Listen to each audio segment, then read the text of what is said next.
Hello students, I hope you are all good and fine. अगर आप certification exam 2023 की तैयारी कर रहे हैं तो हमारे पास सारे कोर्सेज आपके लिए अवेलेबल है, जिसमें हम आपको conceptual videos, Hindi English mix, mock test, mega mock test, E PDF notes और रिकॉर्डेड लाइव क्लास सारी आपको प्रोवाइड की जाएगी। अगर आप अभी हमारे कोर्सेज में एनरोल करना चाहते हैं, अगर आप एंड्रॉइड यूजर है तो IIB लर्निंग सेंटर ऐप को डाउनलोड कीजिए। अगर आप एप्पल यूजर है तो माई इंस्टीट्यूट ऐप को डाउनलोड कीजिए और कोड यूज कीजिए GEGKT। अगर आप अभी हमारे कोर्सेज में एनरोल करते हैं तो आपको फ्लैट 82% ऑफ मिलेगा। जस्ट आपको कूपन डालना होगा एग्जाम। अगर आपको फर्दर हमारे एग्जाम के रिलेटेड आपको कोई भी नोटिफिकेशन चाहिए तो प्लीज हमारे टेलीग्राम चैनल को सब्सक्राइब कीजिए। चलिए बढ़ते हैं आज के टॉपिक की तरफ। चलिए तो स्टूडेंट, जो हमारा आज का जो टॉपिक रहने वाला है वो हमारा रहना है कंपोनेंट्स ऑफ ट्रेड। देखिए, जब हमारा ITF का सेकंड चैप्टर स्टार्ट हो गया है, इसमें हम बात करेंगे कि कौन कौन से कंपोनेंट्स होते हैं ट्रेड में, क्या क्या उसमें जिम्मेवारियां होती हैं एक्सपोर्टर और इंपोर्टर की, और कौन कौन से एक शॉर्ट फॉर्म यूज होती है जिससे कहीं किसी का भी मतलब अगर एक्सपोर्ट इंपोर्ट के जो बिल होते हैं उसको पढ़ के पता लग जाएगा कि किस तरह की ये ट्रांजेक्शन है। ठीक है, तो सारी चीज़ों के बारे में बात करेंगे। सबसे पहले अगर बात करेंगे तो सबसे पहले की फैक्टर क्या होते हैं ट्रेड में। देखिए, ट्रेड में तीन फैक्टर मेन होते हैं। एक तो होती है मूवमेंट्स ऑफ गुड्स, कि कोई चीज मंगवाता है और कोई चीज बेचता है। ठीक है, ये तो पता ही है। सेल और परचेज के बिना कोई भी ट्रेड या व्यापार नहीं हो सकता, ये तो कॉमन सेंस का फैक्टर है। ठीक है, और मूवमेंट ऑफ डॉक्यूमेंट्स, आपको पता है जब हम किसी से चीज़ें मंगवाते हैं, जब वो उन पे GST वगैरह पे करते हो तो उस पर आपको एक पक्का बिल मिलता है।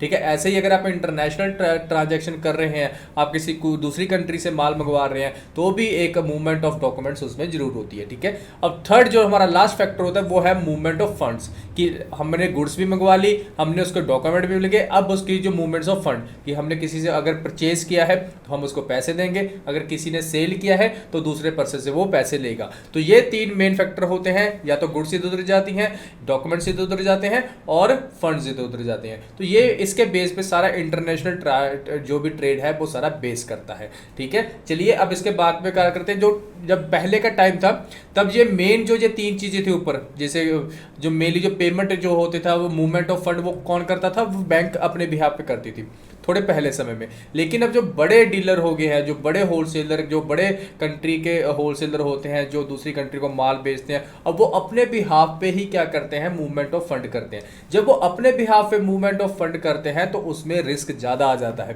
क्यों? क्योंकि रिस्क अगर मान लीजिए कोई पार्टी जो हमारी पार्टी से हम किसी से डील कर रहे हैं, वो पार्टी ही मुकर जाए तो क्या होगा, हम कहाँ पे उसको दूसरी कंट्री पे जाके उसके कोर्ट फाइल करेंगे, केस फाइल करेंगे, फिर इधर से कोर्ट वहाँ पे जाके कितनी दिक्कतें होंगी। तो ऐसी दिक्कतें पहले कम थी क्योंकि जस्ट बैंक ही आपके बिहाफ पे काम करती थी। ठीक है, तो बैंक की जिम्मेवारी होती थी। लेकिन आजकल क्या हो गया है कि ट्रांजैक्शंस इतनी ज़्यादा हो गई हैं कि बड़े बड़े डीलर बैंकों के पास जाना जरूरी ही नहीं समझते, क्योंकि उनको लगता है कि बैंक उनके ट्रांजैक्शन को क्या कर देगी, डिले कर देगी। तो वो फिर अपने बिहाफ पे या अपने भरोसे पे, एक दूसरे के भरोसे पे काम करते हैं। पर कई बार ऐसा होता है, कई बार ये भरोसा टूट भी जाता है। ठीक है, तो उसमें कई तरह के रिस्क आ जाते हैं।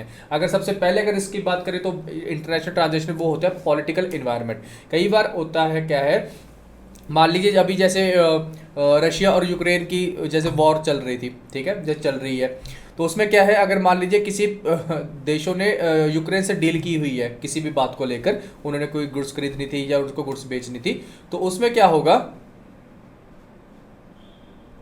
वही जैसे मैं बता रहा था कि जैसे रशिया और अपने यूक्रेन में अगर कोई जैसे वॉर चल रही है, तो यूक्रेन के साथ जितने भी लोगों ने उनके साथ डील की होगी, तो वो डील उनकी पॉलिटिकल इन्वायरमेंट की वजह से रुक गई होगी। तो उनको तो लॉस हो सकता है, क्योंकि यूक्रेन अभी कह सकते हैं भी हम तो अभी लड़ाई लड़ रहे हैं, जो आपके साथ डील थी अभी वो कैंसिल करो, हमें तो अपने देश को बचाना है।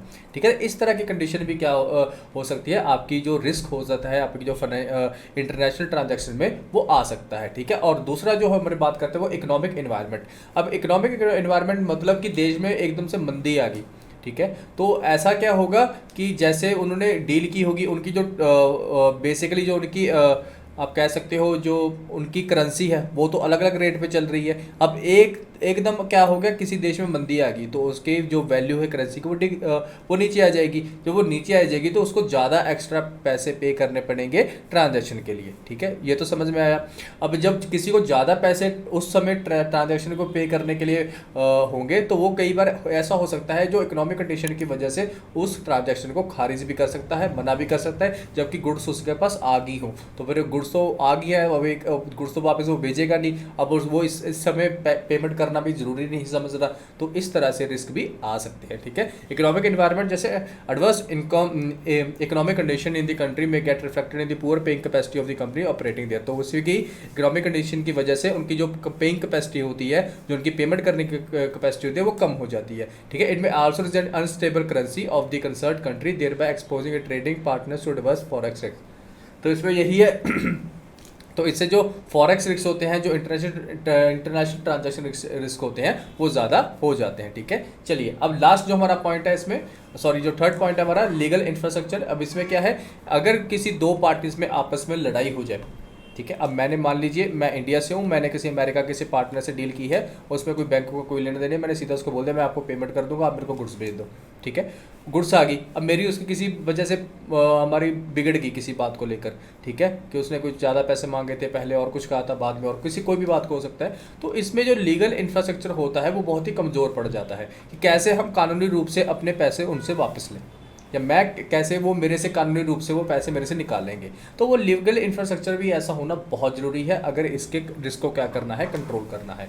इन case of trade distribute A solid legal fragrance assures A company of a quick and just solution, वही इसमें एक स्ट्रॉन्ग लीगल इंफ्रास्ट्रक्चर होना चाहिए जिसमें क्या हो, आपका जल्दी से जल्दी आपकी कोई भी दिक्कत हो तो उसका सोल्यूशन हो जाए। However in case of a country lacks necessary legal infrastructure required to safeguard international business transaction, तो उनको जिन कंट्री के पास ये लीगल इंफ्रास्ट्रक्चर सेफ नहीं है तो उनको बहुत दिक्कत होती है ऐसी ट्रांजैक्शन में, अगर कहीं ना कहीं किसी पार्टी के साथ आपकी डिस्प्यूट हो जाए, लड़ाई झगड़ा हो जाए और किसी बात पे मुंह मोटा हो जाए, सीधी बात कह सकते हैं। ठीक है, चलिए जो हमारा लास्ट जो रिस्क माना जाता है वो है फॉरेन एक्सचेंज रिस्ट्रिक्शन। ठीक है, foreign restriction importer country can limit an importer ability to make payment for his international purchase. कई बार क्या होता है कि मान लीजिए कई बार देश या इंडिया जाए आपके ऊपर ही, या कोई भी देश लगा लो, इंडिया की बात नहीं कर रहा, आप कोई की देश लगा दो जो आपके फॉरेन एक्सचेंज पे आपके ऊपर रिस्ट्रिक्शन लगा देता है कि भैया आपने तो इतनी ही पेमेंट करनी है, आपने इतनी ही परचेज करनी है। ठीक है, तो गवर्नमेंट आपके ऊपर रिस्ट्रिक्शन लगा देता है फॉरेन एक्सचेंज को लेके, इंटरनेशनल ट्रांजेक्शन को लेके, तो उसमें भी कई बार दिक्कत आ सकती है। ठीक है, जैसे उसमें जो रिस्क होते हैं, इस तरह के रिस्क में कौन सा होता है, सबसे पहले बात करें तो फॉरेन करेंसी वॉलेटिलिटी। अब ये सबसे पहले बात है जो फॉरेन करेंसी वॉलेटिलिटी में क्या है कि मान लीजिए जो करेंसी होती है वो आपको पता है वो तो वॉलेटाइल करती रहती है। वॉलेटाइल मतलब कहीं उसका भाव बढ़ जाता है, कई बार भाव कम हो जाता है। ठीक है, जब किसी करेंसी का भाव कम हो जाता है तो किसी दूसरी पार्टी ने जिसने पे करनी होती है कम करेंसी वाली देश को, तो उसको ज़्यादा पैसे देने पड़ते हैं उसी सेम ट्रांजेक्शन के लिए। ठीक है, क्योंकि उसको पता है उसकी वैल्यू, उसकी जो करेंसी की वैल्यू वो गिर गई है। अब जब करेंसी की वैल्यू गिर गई है तो उसको ज़्यादा पैसे देने पड़ेंगे। जब उसको ज़्यादा पैसे देने पड़ेंगे तो कई बार रिस्क हो जाता है कि बंदा अपनी फ्यूचर पेमेंट करेगा कि नहीं करेगा।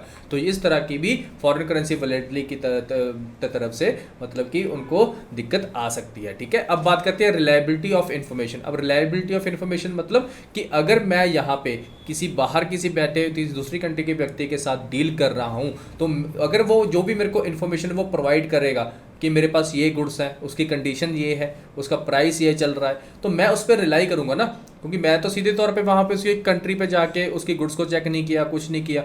वो यहाँ पे रिलायबिलिटी ऑफ इन्फॉर्मेशन बहुत होता है कि एक पार्टी किसी दूसरी कंट्री के पार्टी के साथ बहुत ही रिलाई करती है कि वो हमें हमेशा सही और सही इन्फॉर्मेशन ही देगा। अगर उसमें कुछ भी सही इन्फॉर्मेशन ना हुई, आपने मान लीजिए आपने ऐसी किसी के कहने पे किसी दूसरी कंट्री से गुड्स खरीद ली और आपको यहाँ पे आने पे पता लगा भी वो तो ख़राब है, आपने पेमेंट भी कर दी, तो आपके ऊपर तो रिस्क आ गया। ठीक है, तो रिलायबिलिटी ऑफ इन्फॉर्मेशन भी एक तरह का बहुत बड़ा रिस्क है फॉरेन एक्सचेंज में। ठीक है, अब बात करते हैं ट्रेड डिस्प्यूट की। ट्रेड डिस्प्यूट में ऑलरेडी आपको बता चुका हूँ कि दो पार्टी में अगर आपस में कोई दिक्कत हो जाए तो उसको ट्रेड डिस्प्यूट बोलते हैं। तो उसकी वजह से कई बार पेमेंट भी रुक जाती है, अगर आपके पास गुड्स आनी हो तो आपके पास गुड्स भी नहीं पहुँचती। ठीक है, तो ट्रेड डिस्प्यूट में कुछ भी हो सकता है। ठीक है, चलिए अब बात करते हैं इनकोटम्स। अब हमारी देखो जो हमारे कंपोनेंट्स थे वो तो हमारे हो गए कि बेसिकली जो कंपोनेंट्स क्या होते हैं। तीन कंपोनेंट्स की हमने बात की है, एक तो गुड्स इधर उधर जाती हैं और गुड्स के साथ डॉक्यूमेंट्स इधर उधर जाते हैं और डॉक्यूमेंट्स के बाद फंड इधर उधर जाते हैं। ठीक है, तीन तरह की होगी। अब बात करते हैं यूनिटर्म्स, देखिए सॉरी इनकोटम्स। अब इनकोटम्स क्या है, देखिए कई बार ऐसा है कि अगर आप किसी ऐसे देश के साथ, इसमें ना जब जो डॉक्यूमेंट्स होते हैं, ठीक है। जो सेल और परचेज के इंटरनेशनल डॉक्यूमेंट्स होते हैं उसमें बहुत सारे रूल्स एंड रेगुलेशन और डेफिनेशंस वगैरह काफ़ी होती हैं, लिखी होती। वो कई बार है ना नॉर्मल जो पर्सन है जो दूसरी कंट्री का या उसकी भाषा के अकॉर्डिंग उसको वो चीज़ें समझ में नहीं आती, ठीक है। तो ऐसी एक इनको टर्म्स बनाई गई हैं, यानी एक कह सकते हो एक शॉर्ट फॉर्म्स बनाई गई हैं, तो जो सारे देश जो भी इंटरनेशनल ट्रांजेक्शन करते हैं उनको वो ऑलरेडी पता होती है, ठीक है। तो वो शॉर्ट फॉर्म ऐसे बनाई गई हैं ताकि वो सारे के लिए अंडरस्टैंडेबल हो, ताकि किसी भी अगर कोई पार्टी अगर किसी को कोई माल बेच रही है या किसी से माल खरीद रही है, अगर उनको वो पढ़ के शॉर्ट फॉर्म पढ़ के पता चल जाएगा कि इसका खर्चा किसने किया है, ठीक है, इसकी पेमेंट कब करनी है, इसका गुड्स कब आएंगी, तो एक तरह से वो शॉर्ट फॉर्म्स होती है जिसको पढ़ के आपको आपके जो भी डॉक्यूमेंट्स है उसके बारे में पता चल जाता है। भले कि आपको उसकी ओरिजिनल डेफिनेशन ना पता हो, जस्ट आपको शॉर्ट फॉर्म से ये क्लियर हो जाता है कि हाँ ये पर्सन ने हमारे लिए ये किया है और ये पर्सन ने हमारे लिए ये किया है, अब हमने उनके लिए ये करना है, ठीक है। Got it. तो इनका टर्म्स कुछ नहीं है, जस्ट शॉर्ट फॉर्म्स है जिससे पता चलता है कि आपको पता चल जाता है ये डॉक्यूमेंट्स किस रिलेटेड से है, ठीक है। अब उसके बारे में बात करते हैं, आगे हम पढ़ते हैं, आपको अच्छे से पता चल जाएगा। इनकोटर्म्स की बात करें तो before proceeding further we should acquaint ourselves with the Incoterms that are frequently used international and domestic trade. तो इसमें मेनली जो हमें इनकोटर्म्स को पता होना चाहिए अगर आप इंटरनेशनल ट्रेड कर रहे हैं, क्योंकि इसमें बहुत ज़्यादा ये यूज़ होता है। Trading between countries fraught with the difficulty in order to facilitate exporting several international sets of rules have been created.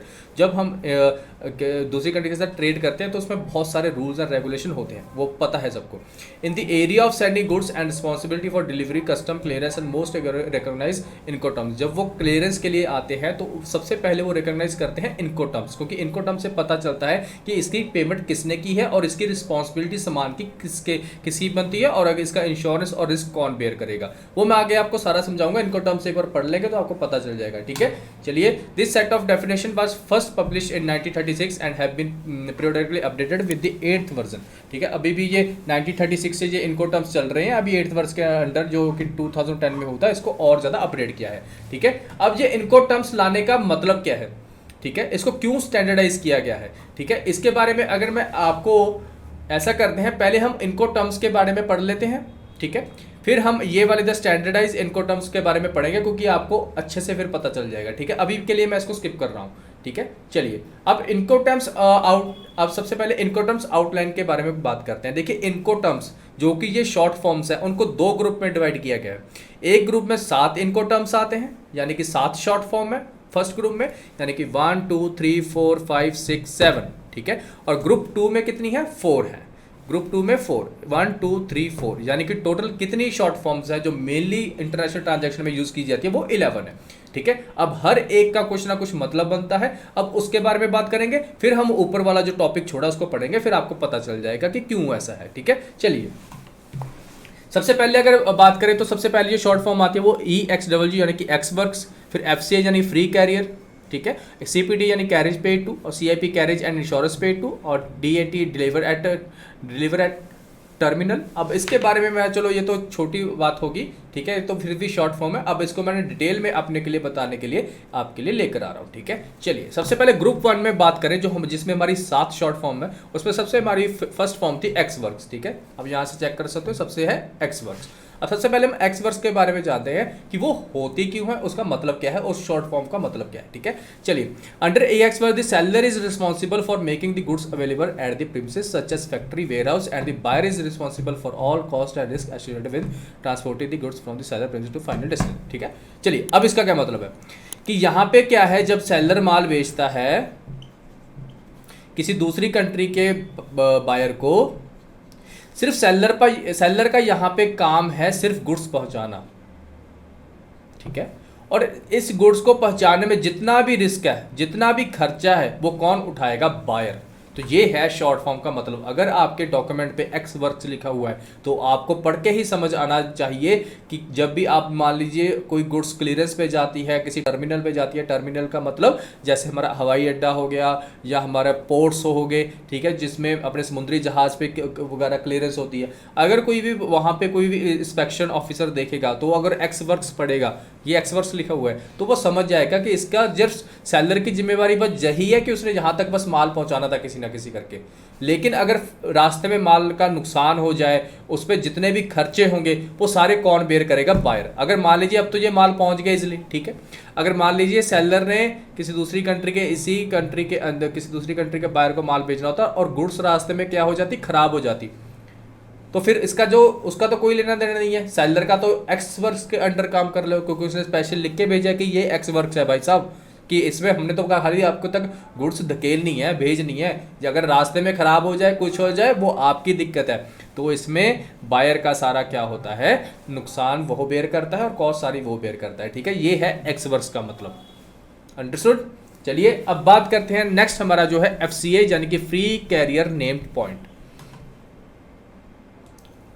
देखिए जो हमारा ये FCA है वो देखिए फ्री कैरियर नेम्ड पॉइंट, यानी कि फ्री कैरियर मतलब कि मुफ्त में भिजवाना, नेम्ड पॉइंट, नेम्ड पॉइंट जहां पे उसको बोला गया है, ठीक है। मान लीजिए कोई बायर है, यहाँ पे सेलर है किसी कंट्री का, मान लीजिए A कंट्री है उसका सेलर है और B कंट्री का कोई बायर है, ठीक है। तो बायर ने कहा कि आप मेरे ये वाले पोर्ट में भेज दो हमारे यहाँ के, ठीक है, ठीक है। बस यहाँ पे अगर FCA लिखा हुआ है तो इट मीन्स कि सेलर का बस काम यही है कि उसने फ्री में, यानी कि आने वाले रास्ते में जितने भी कॉस्ट होंगे वो सेलर के होंगे, जस्ट फ्री में यहाँ पे पोर्ट पे वो क्या कर देगा? माल भिजवा देगा। उसके बाद जो उसकी जिम्मेदारी होगी माल की वो बायर की होगी, ठीक है, समझ गए। तो FCA के अंडर जस्ट यही है कि फ्री कैरियर, खाली उनको जो शिप का खर्चा होगा, खाली उनको जो भेजने का खर्चा होगा, रिस्क नहीं आएगा। अगर गुड्स खराब होगी तो बायर ही बेयर करेगा। जस्ट इसमें कौन सा खर्चा आएगा कि इसमें जस्ट जहाज का, जैसे कोई भी हवाई जहाज से भेज रहा है, अगर वो किसी चीज़ से भी भेज रहा है तो उसका जस्ट वो ट्रैवलिंग का खर्चा है वो गुड्स का, तो बस जस्ट वो आएगा। अगर गुड्स रास्ते में आग लग जाए, खराब हो जाए, पिट जाए, कुछ हो जाए, तो उसका वो खर्चा बायर ही पे करेगा। तो दोनों में डिफरेंस पता चल गया।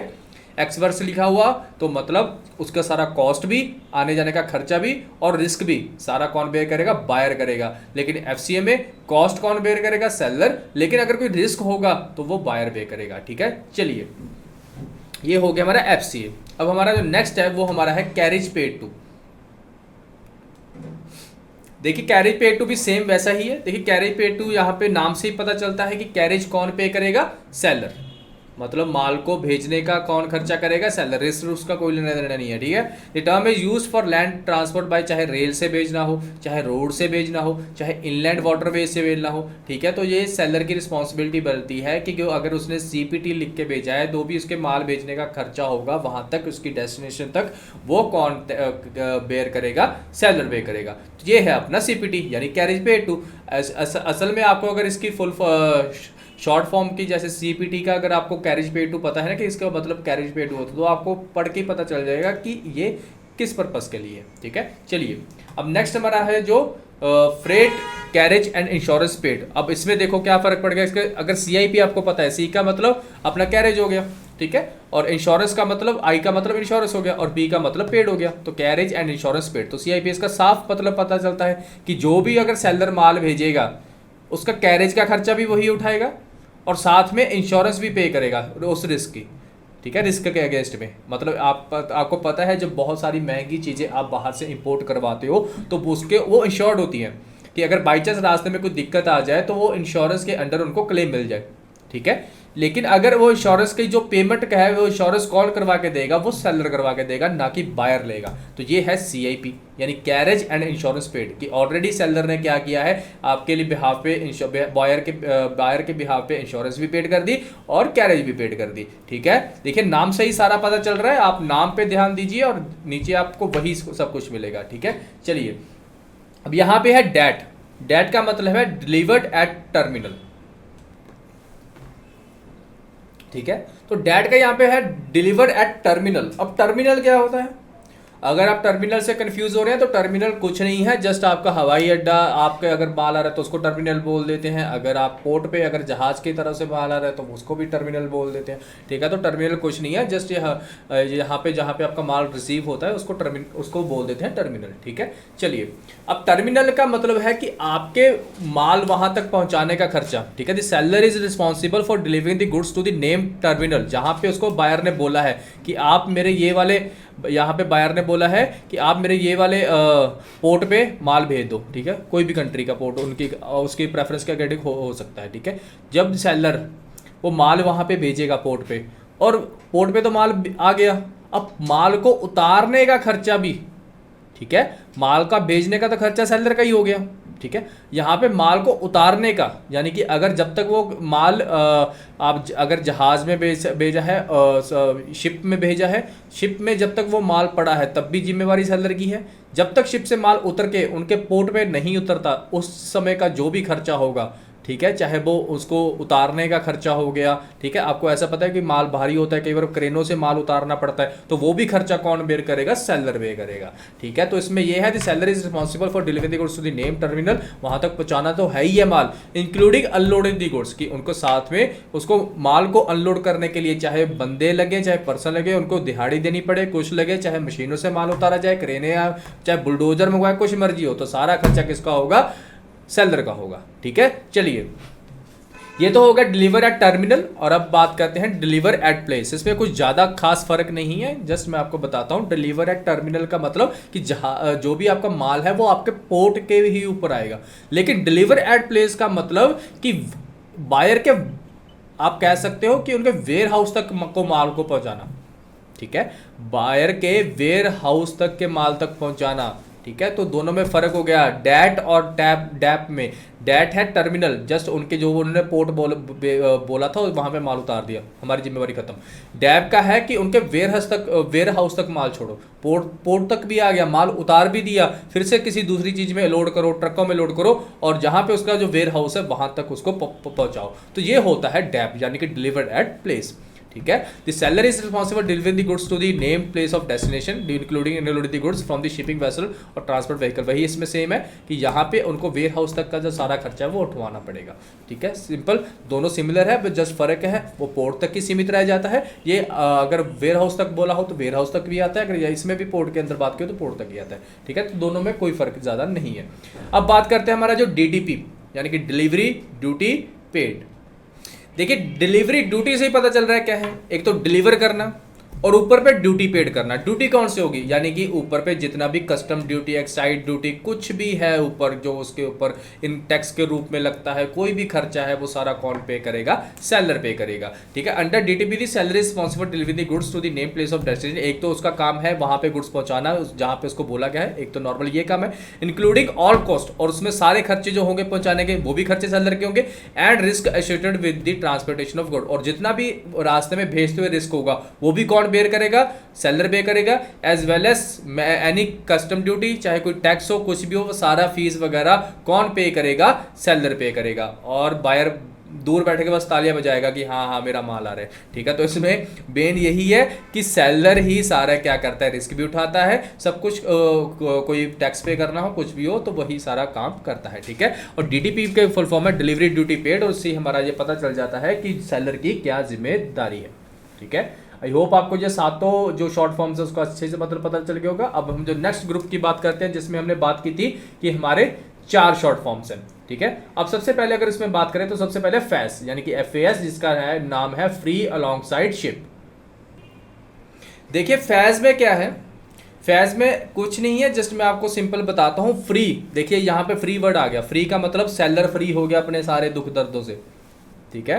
फ्री का मतलब कि सेलर फ्री हो गया अलोंग साइड शिप, जस्ट उसने माल भेजना है शिप में, बाकी का उसका काम खत्म, ठीक है। तो इसमें क्या है, FAS is an international trade term that define the seller responsibility for delivering goods to a port of shipment. यहाँ पे जो सेलर की रिस्पॉन्सिबिलिटी क्या है, वहाँ तक के पोर्ट के, तो वहाँ के जहाँ पे उनको पोर्ट बोला गया वहाँ के क्या करना है, माल भिजवाना है। टिपिकली ये सी पोर्ट की यहाँ पे मेनली बात होती है। और under FAS the seller is responsible for delivery the goods along side the ship at the name port of shipment, ठीक है। वहां तक उसको जस्ट माल पहुंचाने का ही उसका काम है।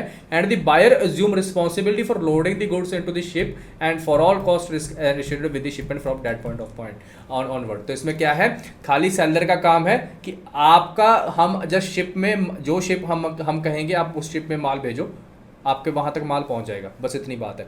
लेकिन जो शिप पे माल चढ़ेगा, रास्ते में कोई दिक्कत होगी, अगर कोई माल खराब हो गया, शिप डूब गई, क्या हो गया, जैसे टाइटैनिक डूब गई थी, क्या पता कौन कब डूब जाता है, ठीक है। तो कुछ भी हो गया तो वो आपका होगा, वो बायर का ही बेयर करेगा, वो सेलर बेयर नहीं करेगा। तो फैज़ यही है, यानी कि फ्री है सेलर अपने सारे दुख दर्दों से।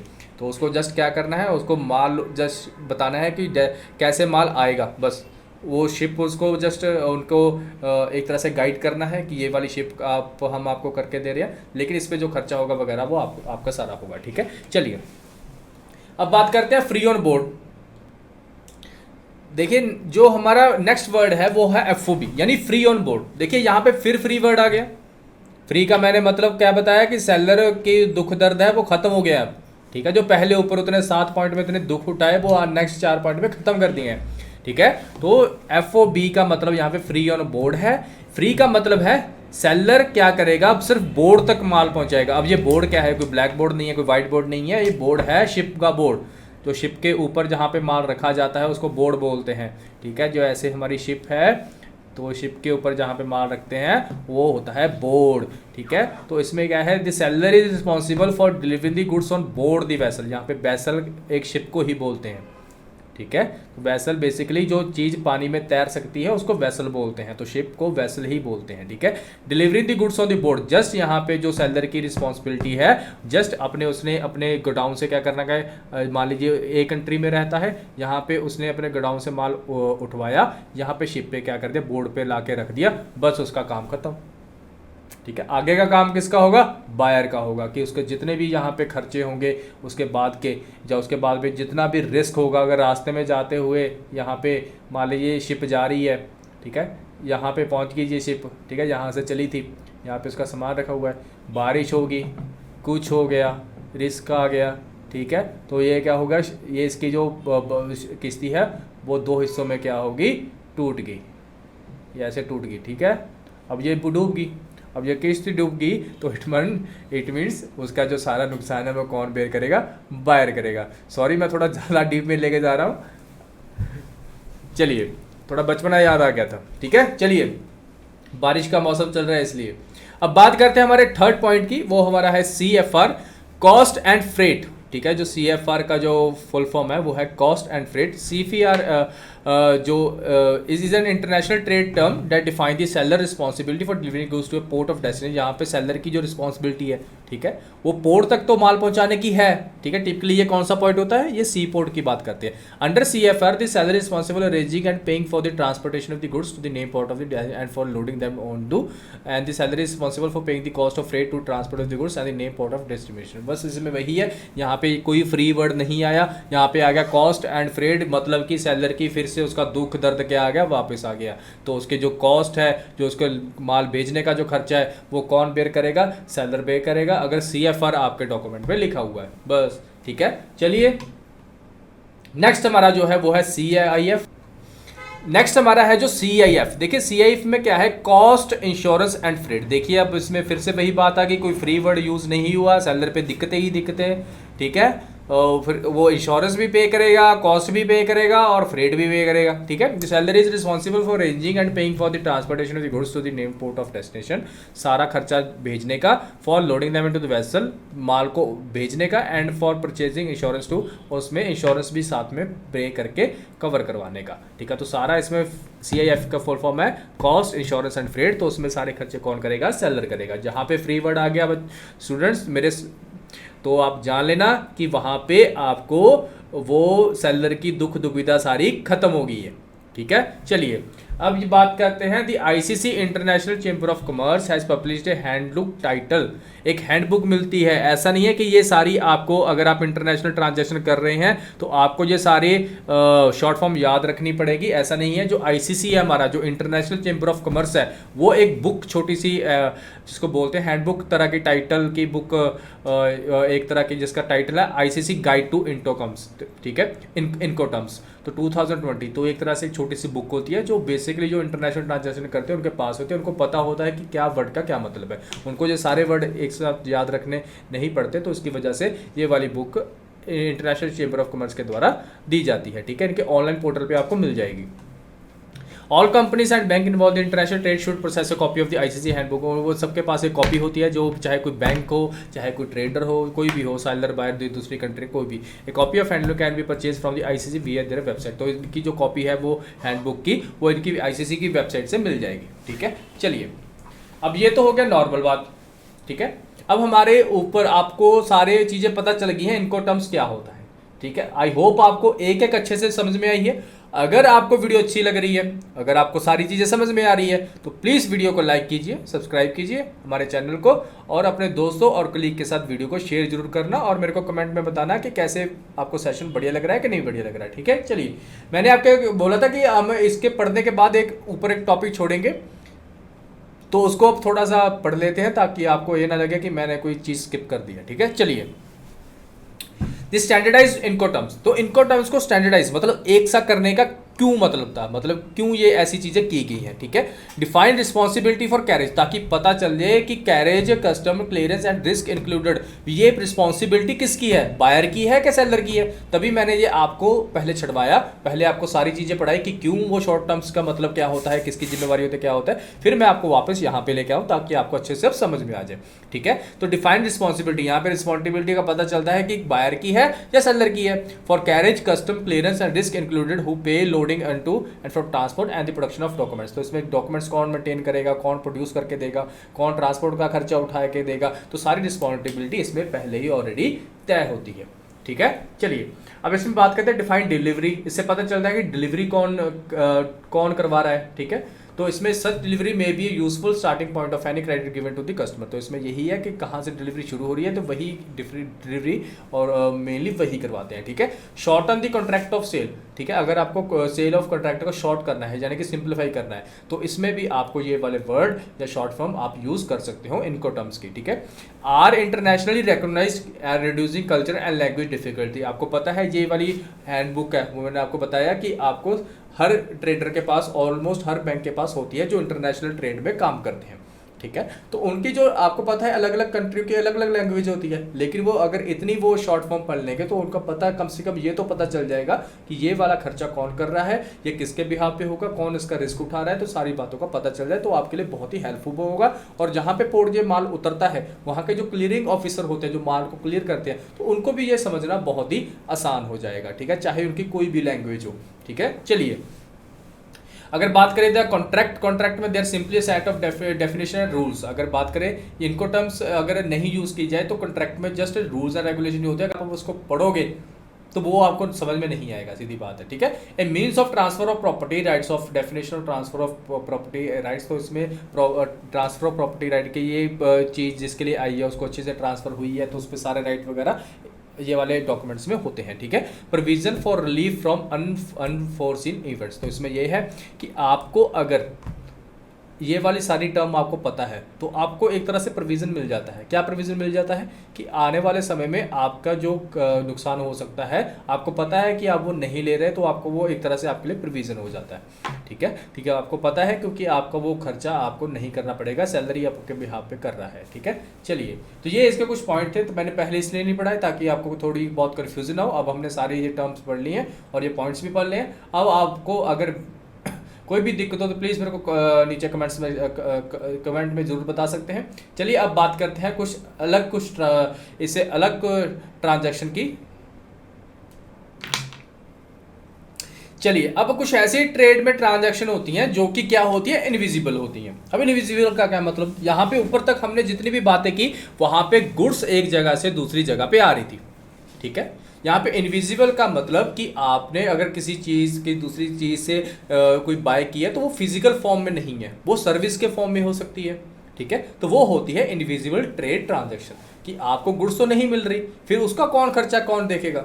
ठीक है, तो वो चीज़ें इसमें दिक्कत में आ जाती है। ठीक है, one would notice that most of the trade transactions that we have discussed involve physical movements of good from one place to another. तो इसमें यही है कि मेनली जो हमारी जो ट्रांजैक्शन है वो हमने जो पढ़ी है वो जस्ट इसमें यही था कि जस्ट आपकी जो गुड्स हैं वो फिजिकली रूप से एक कंट्री से दूसरी कंट्री में जा रही हैं। ठीक है, या एक स्टेट से दूसरी स्टेट में जा रही हैं। ठीक है, बेसिकली यही था।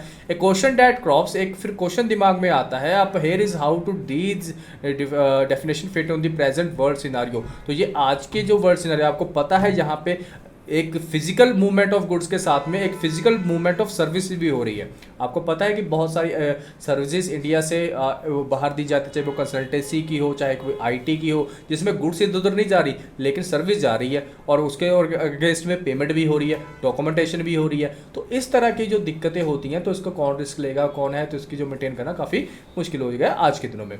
ठीक है, world scenario where a lot of such domestic and international transaction where there is no physical exchange transportation of goods. तो आज की जो ट्रांजैक्शन बेसिकली ये हो गई है कि जहाँ पे कोई भी फिजिकल एक्सचेंज ऑफ गुड्स नहीं है। ठीक है, चलिए अगर इसी एग्जांपल की बात माने तो सबसे पहले अगर एग्जांपल लें, when one company develop software, किसी एक कंट्री ने सॉफ्टवेयर कोई तरह डेवलप कर लिया, ठीक है, and install in another company system, ठीक है, और किसी दूसरी कंपनी के सिस्टम में वो लगा दिया।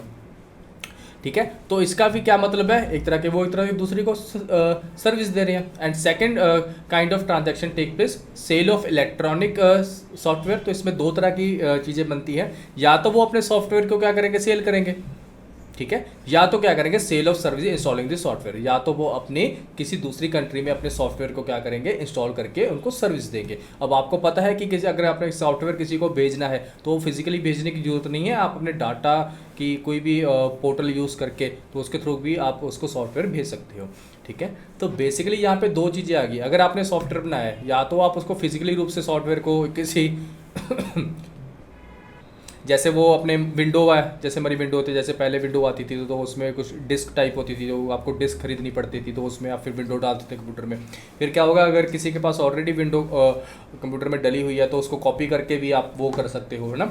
तो यही सिस्टम, यही सेम यहाँ पे है। तो अगर आप कोई सॉफ्टवेयर कंट्री डेवलप करती है तो उसके पास दो ऑप्शन होती है, या तो फिजिकली या तो उसके कंप्यूटर में सीधा वहाँ से इंस्टॉल कर दे, लेकिन सर्विस तो हुई है, चीज़ों का आदान प्रदान तो हुआ है, चाहे फिजिकली हुआ है चाहे मतलब कि फिजिकल रूप में नहीं हुआ, दो चीज़ें हैं। लेकिन सर्विस दी है तो उसके अगेंस्ट में उनको पेमेंट भी मिलेगी, अगर पेमेंट मिलेगी तो डॉक्यूमेंटेशन भी होगी, तो बाकी सारे काम होंगे। तो ये होती है इनविजिबल ट्रांजैक्शन। जस्ट इसमें फिजिकल ट्रांसफर ऑफ गुड्स नहीं होता, जस्ट जो भी गुड्स वो ट्रांसफ़र होती है उनको हम टच नहीं कर सकते या उनको भेजने की ज़रूरत नहीं होती।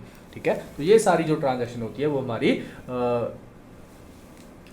आप कह सकते हैं इनविजिबल ट्रेड ट्रांजैक्शन में आ जाती है। ठीक है, चलिए अब जो नेक्स्ट जो हमारी एग्जांपल है उसमें क्या है, similarly when tourist travel to another country, अगर कोई टूरिस्ट बाहर कोई घूमने जाता है and avoid and well of that country hospitality and other service, they cause an inflow of foreign currency to the country without actually causing a physical movements of good from one place to another. तो इसमें यही है कि मान लीजिए अगर कोई बाहर कोई घूमने जाता है, ठीक है, बाहर घूमने गया, और मान लीजिए मैं पेरिस गया हूँ घूमने, एक दिन जरूर जाऊँगा, हंसो मत, ठीक है। तो मैं मान लीजिए पेरिस गया हूँ घूमने, तो वहाँ पे मैंने वहाँ पे पिज़्ज़ा खाया, बर्गर खाया, मैंने आईफल टावर देखा, फलाना घूमा, यहाँ पे घूमा, मैंने वहाँ पे पैसे तो दिए ना उन चीज़ों के लिए, उनके पास तो फ्लो ऑफ करेंसी हुआ, उनके पास तो कैश फ्लो हुआ, उनके पास पैसे के, उनको तो इनकम हुई, उनकी तो ट्रांजैक्शन हुई, ठीक है। लेकिन पर मैं वहाँ पे कोई भी ऐसी कोई फिजिकल चीज़ वहाँ पे छोड़ के नहीं आया या उनको दे के नहीं आया, तो एक तरह से उनको पैसे भी आ गए, उन्होंने अपनी सर्विस भी बेच दी, और उनकी एक सर्विस एक कंट्री से दूसरी कंट्री गई ही नहीं, तो वो ट्रांसफ़र ऑफ गुड्स होया नहीं। ठीक है, तो इसमें भी जो इस तरह के ट्रांजैक्शन होते हैं वो भी हमारी इनविजिबल ट्रांजैक्शन के बीच में आती है। ठीक है, चलिए such transaction are becoming increasing dominate in today's scenario. आज के समय में ये जो इनविजिबल ट्रांजैक्शन है काफ़ी ज़्यादा बढ़ रही है, and the regulatory agencies are getting sensitise to creating system. तो इसको जो मेंटेन करने के लिए एक सिस्टम बनाया गया है specially target at such transaction, the UCP, जिसका क्या नाम दिया है यूसीपी, यानी uniform custom and practice for documentary credits. तो इसमें यही है, एक पूरी प्रॉपर तरीके से डॉक्यूमेंट्स बनाए जाते हैं जब भी क्या होती है, अमाउंट क्रेडिट होती है। ठीक है, यहाँ पे फिजिकल गुड्स को नहीं देखा जाता, इंपॉर्टेंस दी जाती, ज़्यादा इंपॉर्टेंस दी जाती है डॉक्यूमेंटेशन और क्रेडिट की, पैसे आए हैं कि नहीं आए, सर्विस हुई होगी तभी तो डॉक्यूमेंटेशन हुई है, डॉक्यूमेंटेशन हुई है तो क्रेडिट होना भी जरूरी है। ठीक है, was develop to accommodate the electronic presentation of document, जो भी डॉक्यूमेंट होते हैं उनको इलेक्ट्रॉनिकली प्रेजेंटेशन किया जाता है। ठीक है, क्योंकि आपको पता है कि अगर आपने वहाँ पे कोई गुड्स नहीं भेजी तो आप डॉक्यूमेंट खाली भेज के क्या कर लोगे, तो आप उसको इलेक्ट्रॉनिकली यानी कि इंटरनेट के माध्यम से भेजोगे। ठीक है, तो डॉक्यूमेंटेशन जो होती है इसमें सारी इलेक्ट्रॉनिकली होती है। अगर आप फिजिकली गुड्स भेज रहे हो तो उसके साथ आपको देखोगे उसके साथ बिल वगैरह सारे साथ में लगे आते हैं। ठीक है, चलिए अब बात करते हैं काउंटर ट्रेड क्या होता है।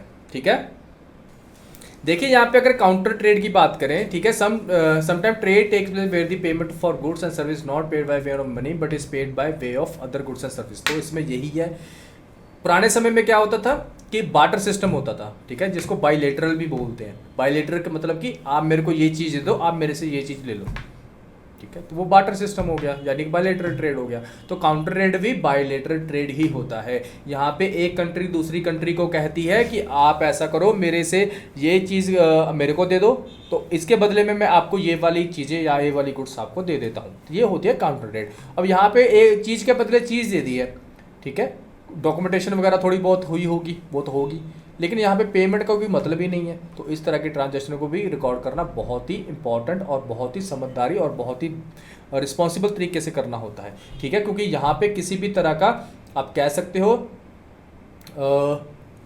कोई भी मतलब कि यहाँ पे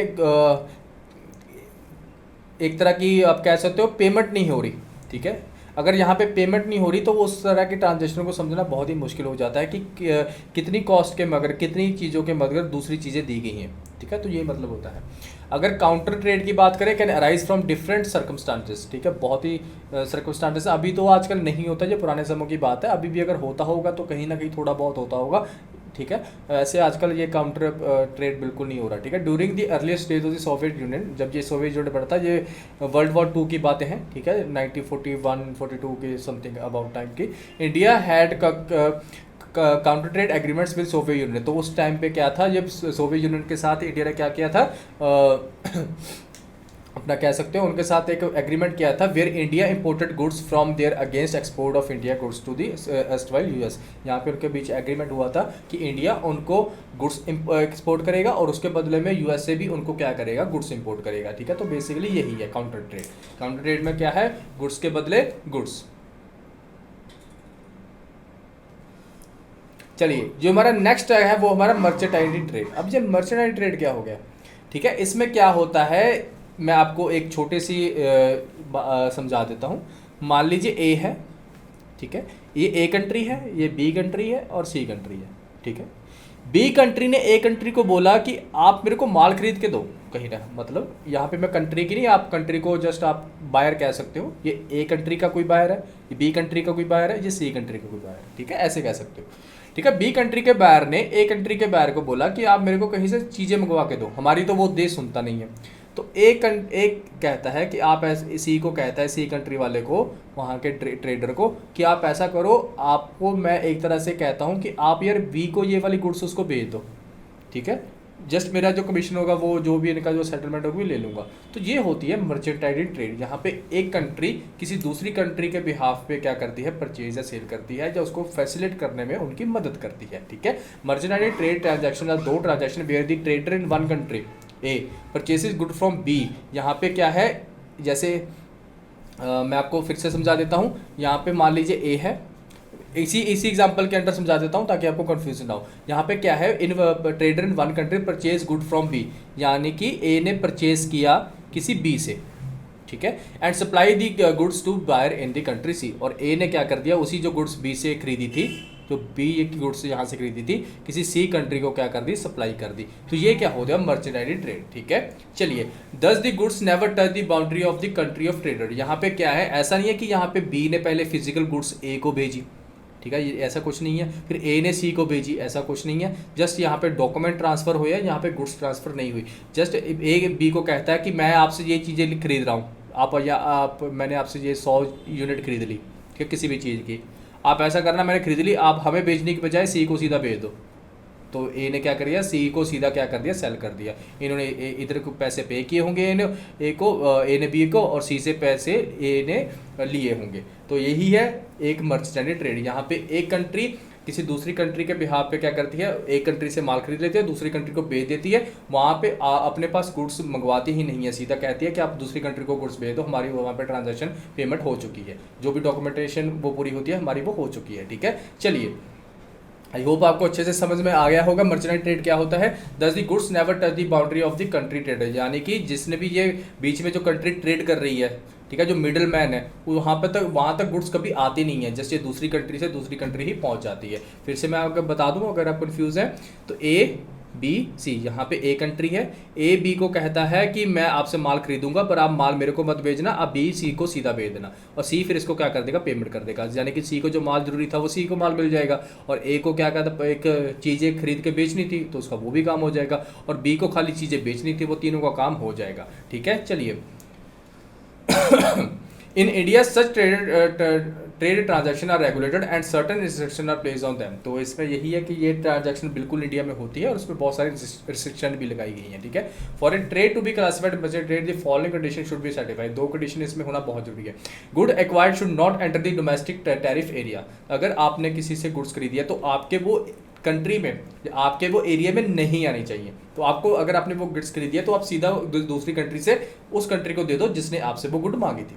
ठीक है, तो अपनी कंट्री तक वो वापस नहीं आनी चाहिए। मैं ऊपर भी 2 बार या 3 बार बता चुका हूँ। State of the goods should not undergo any transportation. अगर मान लीजिए यहाँ पे मैं फिर से लेता हूँ ए बी सी, और ए ने बी से लेते समय कुछ गुड्स की कुछ मान लीजिए कुछ स्टेट और थी, स्टेट मतलब जो उसकी कंडीशन, ठीक है, और बी ने जो सी को गुड्स बेच दी वो कोई और ही कंडीशन की बेच दी, मतलब उसको चेंज करके बेच दिया, कुछ करके बेच दिया, तो वो मर्चेंडाइज ट्रेड नहीं माना जाएगा। वो ट्रेड यही माना जाएगा जो गुड्स की बात हुई है, जो उसकी स्टेट की बात हुई है, जो उसकी कंडीशन की बात हुई है, जो उसकी क्वालिटी की बात हुई है, तो वही क्वालिटी सी को देनी चाहिए। ऐसा नहीं है कि उसको उठा के कुछ भी, क्योंकि अब ए कंट्री के बंदे फिजिकली तो देखने नहीं जाएंगे, न सी कंट्री वाले को पता होगा भी वो ए ने कैसा माल उधर से खरीदा है। तो इसमें इंटरेस्ट और सॉरी अपना ट्रस्ट होना बहुत जरूरी है। ठीक है, मर्चेंट ट्रेड में। ठीक है, ये है हमारा मर्चेंटाइन ट्रेड। आई होप आपको अच्छे से समझ में आया होगा। चलिए अब हमारा नेक्स्ट के बारे में बात करते हैं, वो है हाई सी सेल। ठीक है, देखिए हाई सी सेल्स में क्या है, ठीक है, ये मर्चेंटाइज ट्रेड की तरह ही होता है, लेकिन अब क्या है, यहाँ पे ए है, एक बी है और सी है। ठीक है, ए ने बी से कोई माल खरीदा, ठीक है, और बी ने अब क्या किया, माल भेजा। पहले क्या था, बी सी को माल भेज देता था, ठीक है, अब क्या है, बी ने ए को माल भेजा, पर रास्ते में ए का मन बदल गया। ए कहता है कि यार सी का मेरे के पास ऑर्डर आ गया, आप ऐसा करो कि ये वाले शिप इधर ही घुमा दो सी के पास ही। अब उसको माल मैंने भेज दिया, उससे मैंने पेमेंट भी ले ली, तो ये होता है हाई सी सेल्स। ठीक है, कोई सेल होगी मतलब सी के अंडर ही, ओशन के अंडर ही।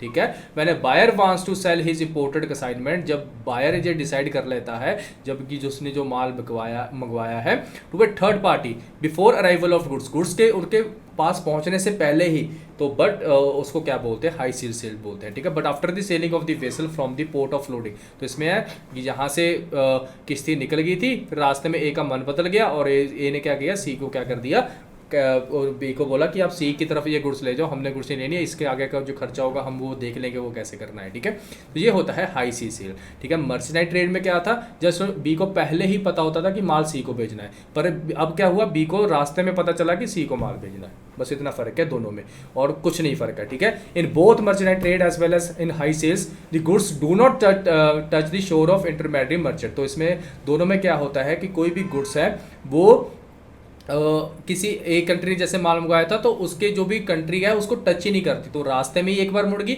एक बार बी के कंट्री से ही दूसरी कंट्री भेज दी। ठीक है, तो इसमें दोनों में क्या है, गुड्स उसके पास पहुंचती ही नहीं है। ठीक है, चलिए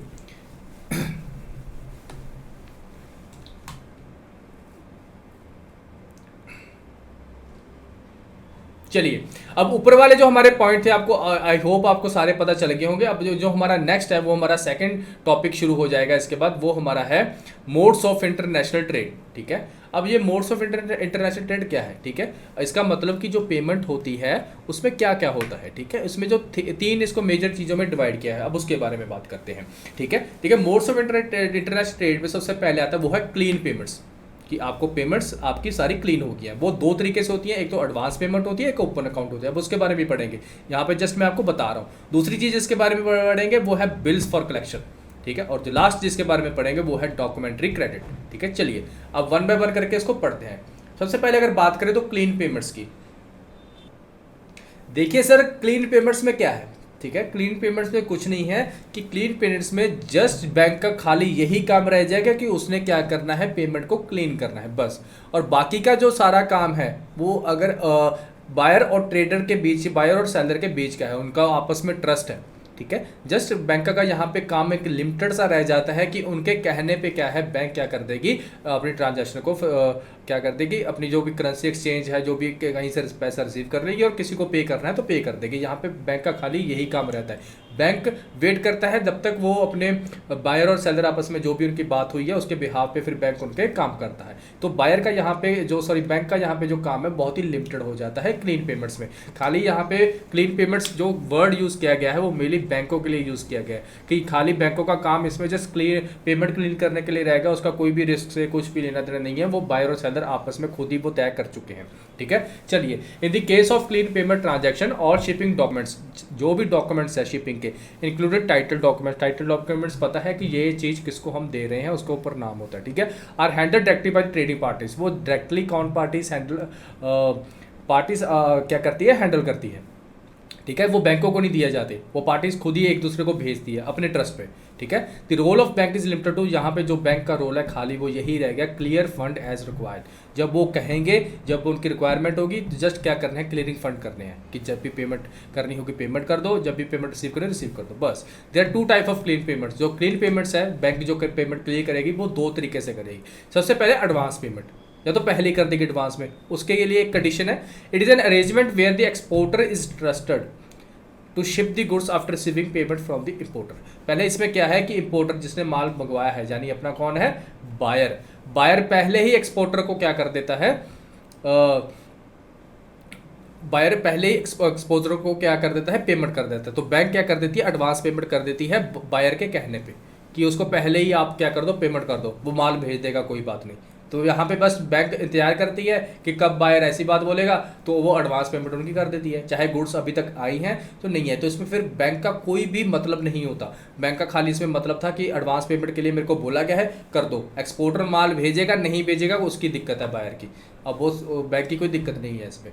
ठीक है, तो यही है क्लीन पेमेंट्स में अगर एडवांस पेमेंट करनी हो। और दूसरी है कब, जब ओपन अकाउंट वाली, और इसमें क्या होता है, it is an arrangement where the importer is trusted to pay the exporter after receipt of the good. इसमें क्या है, एक्सपोर्टर बैंक को कहता है कि आप जब भी आप उसे तब भी पेमेंट लेना जब उसके पास ये माल पहुंच जाएगा। तो इस पे एक्सपोर्टर रिस्क लेता है कि चलो मैं अपने बायर पे ट्रस्ट कर रहा हूँ कि वो जैसे ही वहाँ पे माल वो उसके गोडाउन में या उसके पोर्ट में पहुँच जाएगा तो वो मेरी पेमेंट को क्या करवा देगा, क्लियर करवा देगा। तो ये है ओपन अकाउंट। तो बैंक इसका वेट करती है एक्सपोर्टर का कि कब भाई साहब ये बोलेंगे, कब मैं उसको बोलूँगा कि भैया पेमेंट दे दो, आपके पास गुड्स तो पहुँच गई है।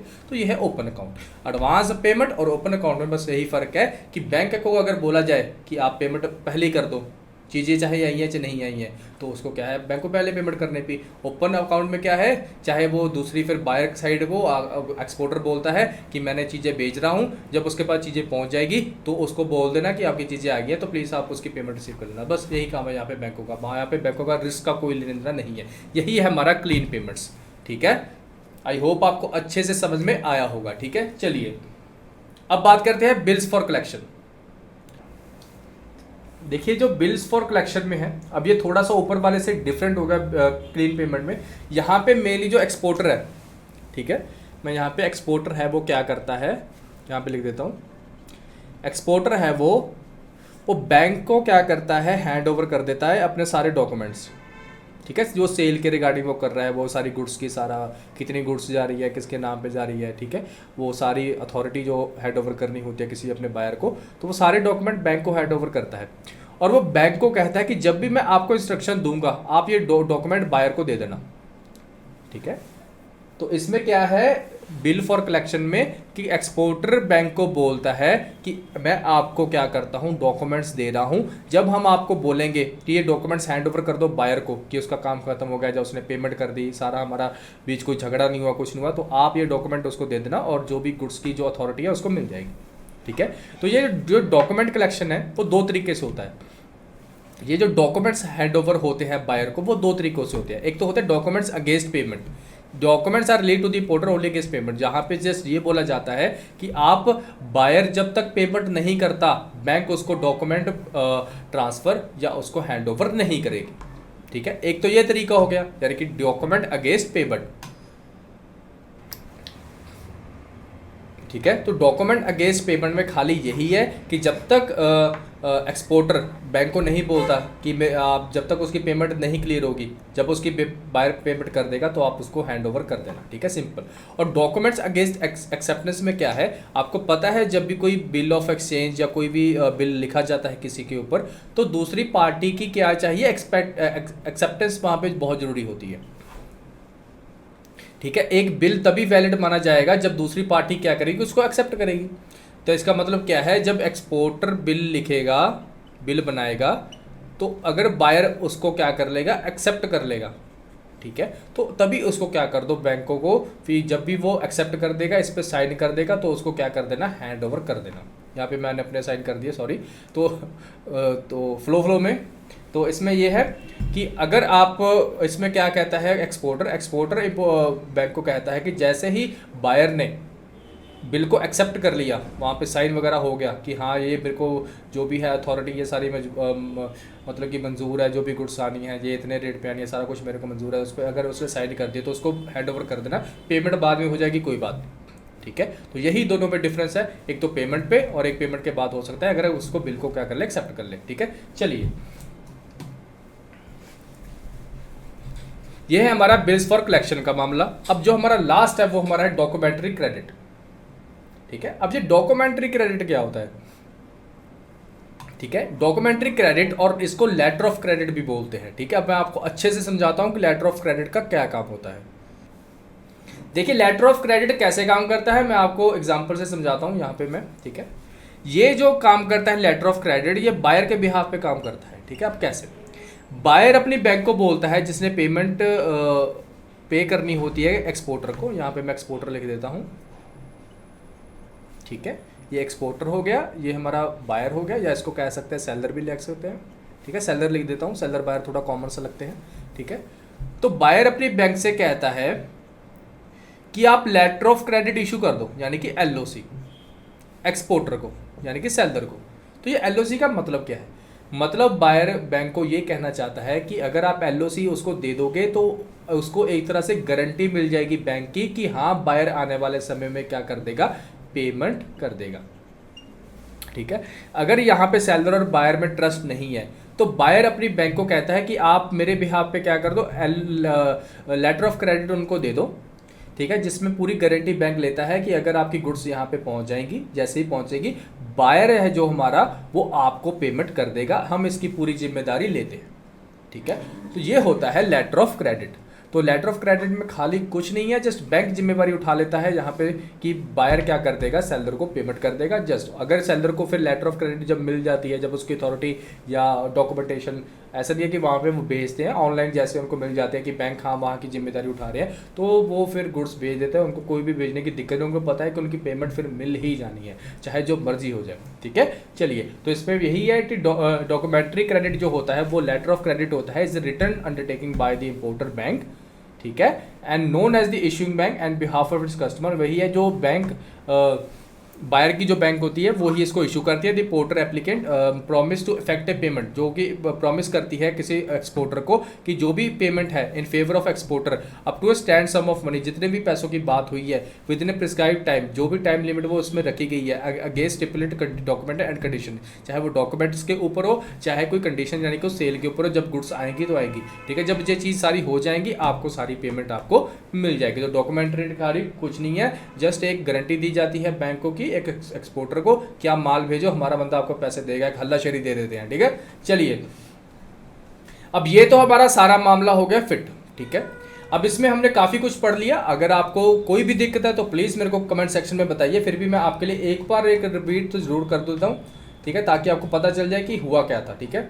इसमें हमने कंपोनेंट्स ऑफ ट्रेड की बात की थी। सबसे पहले पता है कि ट्रेड में कौन कौन सी चीज़ें की फैक्टर है, एक तो गुड्स जानी चाहिए, डॉक्यूमेंट्स इधर उधर जाने चाहिए, फंड इधर उधर जाने चाहिए। लेकिन अगर इतनी चीज़ें इधर उधर जा रही है तो बखेरा तो खड़ा हो गई ना, तो उसमें कुछ ना कुछ रिस्क आएंगे। तो वो कौन से रिस्क है, वो है पॉलिटिकल रिस्क, ठीक है, सरकार इधर उधर चलेगी, लड़ाई होगी, कुछ हो गया, डिले पेमेंट हो सकती है, इकोनॉमिक रिस्क हो सकता है, ठीक है। इकोनॉमिक रिस्क मतलब कि उसकी जो अर्थव्यवस्था है देश की खराब हो सकती है। जब अर्थव्यवस्था देश की खराब होती है तो कई पार्टी पैसे दे नहीं पाती क्योंकि उनके पास पैसे की वैल्यू ही कम हो जाती है। एंड लीगल इंफ्रास्ट्रक्चर की अगर आपके किसी के साथ लड़ाई झगड़ा हो जाए तो वहाँ पे जो लीगल इंफ्रास्ट्रक्चर अगर कमजोर है तो आपकी पेमेंट निकालना बहुत ही मुश्किल हो जाता है, ठीक है। चलिए, अब बात करते हैं फॉरेन एक्सचेंज रिस्क की, तो कौन से हो सकते हैं इसमें? वो फॉरेन करेंसी वॉलेटिलिटी की प्राइस ऊपर नीचे होता रहता है। अगर किसी चीज़ का करेंसी का प्राइस ज़्यादा ऊपर नीचे हो गया तो वो उसको ज़्यादा पैसे दे पड़ेंगे, वो अपनी पेमेंट से मुकर भी सकता है कि मेरे को तो अभी ज़्यादा पैसे देने पड़ रहे हैं। ठीक है, रिलायबिलिटी ऑफ इन्फॉर्मेशन, हम एक पार्टी दूसरी पार्टी के इन्फॉर्मेशन पर रिलाय करती है, अगर वो गलत हुई तो वो गलत डील हो सकती है, गलत गुड्स पहुँच सकती है, कम इन्फीरियर क्वालिटी की गुड्स पहुँच सकती है, ट्रेड डिस्प्यूट हो सकता है, आपस में लड़ाई हो सकती है। ठीक है, चलिए ये तो हमारी रिस्क की बात होगी। इसके बाद हमने किया था इनकोटर्म्स। ठीक है, इनकोटर्म्स में हमारा क्या था कि छोटी छोटी शॉर्ट फॉर्म होती है जिससे हमारे जो इंटरनेशनल ट्रेड हैं वो कैसे उनको कैसे पता चलता है कि इसका खर्चा कौन करेगा, इसका रिस्क कौन उठाया। तो ये छोटे छोटे अपने आप कह सकते हैं एक तरह से शॉर्ट फॉर्म होती है जिससे पता चलता है कि क्लियरेंस ऑफिसर वालों को कि ये खर्चा किसने किया है। जो हमने 2 ग्रुप पढ़े थे, एक ग्रुप में 7 थे, दूसरे ग्रुप में 4 थे। ठीक है, तो उसको अलग अलग तरीके से, जिसका एक्स वर्स था, FCA था, तो इसको अलग अलग तरीके से हमने अच्छे तरीके से पढ़ लिया था। ठीक है, चलिए इसके बाद हमने जो पढ़ा था वो हमारे कुछ ट्रांजैक्शन के बारे में पढ़ा था कि जो जिसमें फिजिकल गुड्स इधर उधर नहीं जाती, जो अजीबोगरीब की ट्रांजैक्शन इसमें होती है। इनविजिबल ट्रेड जिसमें बात करें ट्रांजैक्शन जहाँ पे गुड्स इधर नहीं जा रही, ये सर्विस इधर उधर जा रही है। अगर हम वहाँ पे जाके घूम फिर रहे हैं, पैसे उड़ा रहे हैं, तो वो भी एक तरह का उनके लिए कैश फ्लो हो गया। ठीक है, तो ये सारी इनविजिबल ट्रांजैक्शन के अंदर आती हैं। अगर अब यहाँ पे काउंटर ट्रेड की बात करें तो काउंटर ट्रेड में क्या क्या आपको बताया था कि काउंटर ट्रेड मतलब गुड्स दे के गुड्स ले लो। अभी बहुत कम होता है, पुराने समय में ये होता जरूर था। ठीक है, चलिए अगर नेक्स्ट हमारा था मर्चेंडाइज ट्रेड। मर्चेंडाइज ट्रेड में बताया था कि एक कंट्री किसी दूसरी से खरीदती है और किसी तीसरी कंट्री को बेच देती है, बस। ठीक है, यहाँ पे गुड्स उनके कंट्री में आए ये कोई लेना देना नहीं है। ठीक है, और हाई सीज सेल्स में भी यही था, एक कंट्री पहले मंगवा लेती है, रास्ते में उनको लगता है नहीं यार मैंने तो किसी और कंट्री को भेज देना है जहाँ पे प्रॉफिट ज़्यादा हो रहा है, तो वो रास्ते में ही उसकी किस्ती को उधर भेज देते हैं। ठीक है, चलिए हाई सीज सेल हो गया। और उसके बाद हमारा आता है मोड्स ऑफ इंटरनेशनल ट्रेड। यहाँ पे हमने बात की थी क्लीन पेमेंट क्या होती है। क्लीन पेमेंट में क्या आता, खाली यहाँ पे बैंकों का काम इतना ही है, जब उसको बोला जाएगा हाँ जी पेमेंट कर दे, कर दो, हाँ जी पेमेंट ले लो, बस इतना काम है बैंकों का, उसका कोई रिस्क लेना देना कुछ नहीं है। ठीक है, चलिए और उसके बाद हमने पढ़ा था बिल्स फॉर कलेक्शन। ठीक है, बिल अगर हम किसी पे लिखते हैं तो उसको बिल उनको जो आप डॉक्यूमेंट्स उनको कब ट्रांसफर करने हैं, तो उसकी 2 कंडीशन थी। जब बायर क्या कर देगा, पेमेंट कर देगा, उसको सारे डॉक्यूमेंट्स दे दो गुड्स एंड सर्विसेज के जो भी उनको प्रोवाइड की गई हैं, या तो अगर उसने जब वो बिल एक्सेप्ट कर लिया उसको तभी हैंड ओवर कर दो। तो ये बैंकों का काम होता है हैंड ओवर करना। ठीक है, चलिए डॉक्यूमेंट्री क्रेडिट मैंने बात कर दी। यहाँ पे बैंक क्या करती है, एक रिस्क उठाती है अपने बिहाफ पे, कहती है कि हमारा बायर है, जो हमारे देश का जो बायर है वो हमारा भाई बंधु है, हम उसकी जिम्मेदारी लेते हैं कि वो आपकी क्या कर देगा, पेमेंट कर देगा। ठीक है, तो एक्सपोर्टर भी फिर चौड़े में आ जाता है, कहता है ठीक है अगर बैंक अगर जिम्मेदारी ले रही है तो मैं तो गुड्स बेचने में को कोई दिक्कत नहीं है। तो ये होता है डॉक्यूमेंट्री क्रेडिट। ठीक है, आई होप आपको सारा से बेस समझ में आया होगा। अगर आपको कोई दिक्कत है तो प्लीज़ कमेंट सेक्शन में बताइए, और अगली वीडियो में हम इससे भी ज़्यादा मज़ेदार टॉपिक में पढ़ने की कोशिश करेंगे। तब तक के लिए बने रहे। मेरा नाम है Karan, finance tutor from learning session. और अगर आप ऐसे ही हमारे साथ पढ़ना चाहते हैं तो आप हमारे साथ फुल कोर्सेज भी खरीद सकते हैं, जिसमें हम आपको conceptual videos, Hindi English mix, mock test, mega mock test, EPDF notes, recorded live class सारी आपको क्या की जाएंगी, प्रोवाइड की जाएंगी। अगर आप अभी हमारे कोर्सेज में रोल करते हैं, अगर आप एंड्रॉइड यूज़र है तो IIBF लर्निंग सेंटर ऐप को डाउनलोड कीजिए, अगर आप एप्पल यूज़र है तो माई इंस्टीट्यूट ऐप को डाउनलोड कीजिए और कोड यूज़ कीजिए GEGKT। अगर आप अभी हमारे कोर्सेज में रोल करते हैं तो फ्लैट 82% ऑफ मिलेगा, जस्ट आपको कूपन डालना होगा एग्जाम। अगर आपको फर्दर हमारे एग्जाम के रिलेटेड आपको कोई भी नोटिफिकेशन चाहिए तो प्लीज़ हमारे टेलीग्राम चैनल को सब्सक्राइब कीजिए। चलिए मिलते हैं नेक्स्ट वीडियो में, तब तक के लिए गुड बाय।